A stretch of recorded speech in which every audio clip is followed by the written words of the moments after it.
Hi Charlie, welcome to the 71st day of my LinkedIn video polling experiment where I break down and analyze the LinkedIn poll that I posted last week and the close this morning.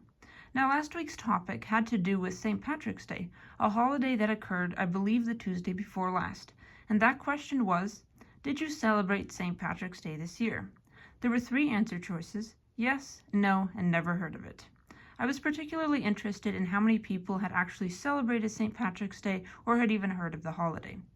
And 89 people voted on this poll, which is right in line with my average of about 80 to 85 votes per poll, and 26% of these voters said that yes, they did celebrate St. Patrick's Day this year.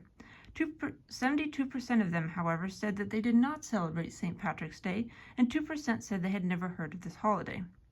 Now, here are some statistics about St. Patrick's Day to get a better grasp on this seemingly niche holiday. $6.85 billion was spent on St. Patrick's Day in 2023. This amounts to $44 spent per person celebrating. 31.5 million Americans claim Irish ancestry. This is 6.4 times the entire population of Ireland and probably has something to do with Irish immigrants to the United States marrying, having children with people of other ethnic backgrounds. The first St. Patrick's Day parade was held on March 17, 1601. It occurred in a Spanish colony in modern-day St. Augustine, Florida.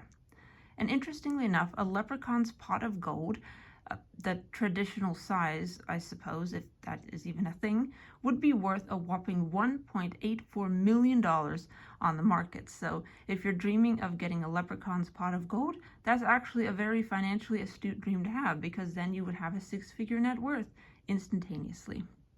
So anyway, Charlie, this video is probably going to be a little bit shorter than all the others, but I do think St. Patrick's Day is a pretty cool holiday and one that I would like to celebrate a little bit more in the future, if only to get a leprechaun's pot of gold, which would vastly improve my financial situation. So anyway, Charlie, thank you for listening to my little spiel about St. Patrick's Day. I really enjoy asking questions about these kind of trending topics, even these kind of niche holidays. And yes, I did ask this question few days later than the actual holiday, which is probably not the best way to stay on top of trends, but I really am trying to make sure that my poll questions are relevant and timely and interesting, and that the statistics are actually genuinely enlightening. Like, I had no idea that the first St. Patrick's Day parade was over 400 years ago in a Spanish colony, but now I know, and I think my life is better for it. So anyway, Charlie, before I go, I would like to show you the poll as it appears on LinkedIn, just to prove that I'm not making these statistics up, as usual.